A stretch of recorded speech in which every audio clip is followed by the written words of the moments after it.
y avait que Kendrick Lamar pour nous rappeler une conversation entre Dieu et le diable. C'est ce qui se passe sur le son Reincarnated présent sur son dernier album GNX. Et aujourd'hui on va décrypter tout ça. En l'écoutant comme ça la première fois, on a l'impression que Kendrick nous raconte ses vies antérieures en se mettant dans la peau d'artistes avec lesquels il se sent connecté, avant de raconter sa vie actuelle. Dans le premier couplet, il incarne John Lee Hooker, un guitariste de blues très célèbre dans les années 40.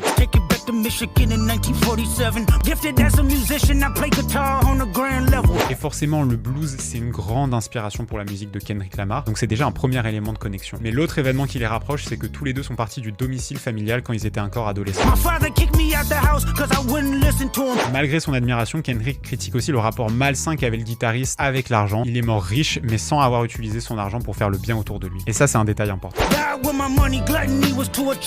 Dans le deuxième couplet, il incarne Billie Holiday. C'est une immense chanteuse que vous connaissez sûrement pour son morceau Strange Fruit et sa lutte pour les droits civiques des Afro-Américains.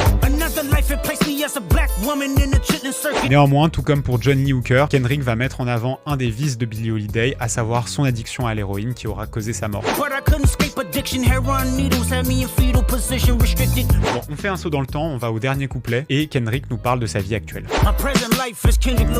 Il affirme avoir enfin relevé le niveau, il met en avant son altruisme et le fait qu'il n'est pas obsédé par l'argent, et il finit par demander à Dieu. Cela fait référence à ses vies antérieures qui étaient semées de vices, et c'est là que commence une discussion entre Kendrick Lamar et Dieu, où ce dernier va lui faire comprendre que son âme est encore trop corrompue.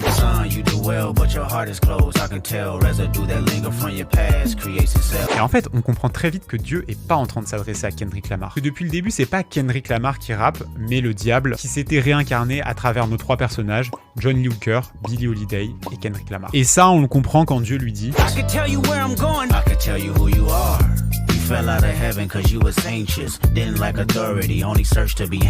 Pour expliquer très rapidement, Lucifer c'est l'ange déchu, celui qui a été banni du paradis par Dieu pour s'être rebellé et qui a fini sur terre. Et en gros, il est souvent assimilé au diable. La deuxième chose à savoir, c'est qu'avant d'être banni, il était aussi considéré comme l'ange de la musique au paradis.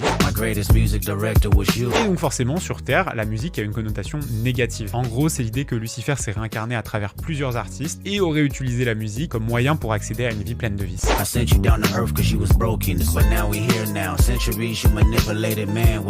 Et c'est là où Kendrick dit non, moi je vais reprendre le contrôle, chasser Lucifer de mon corps et ainsi dissocier la musique du mal.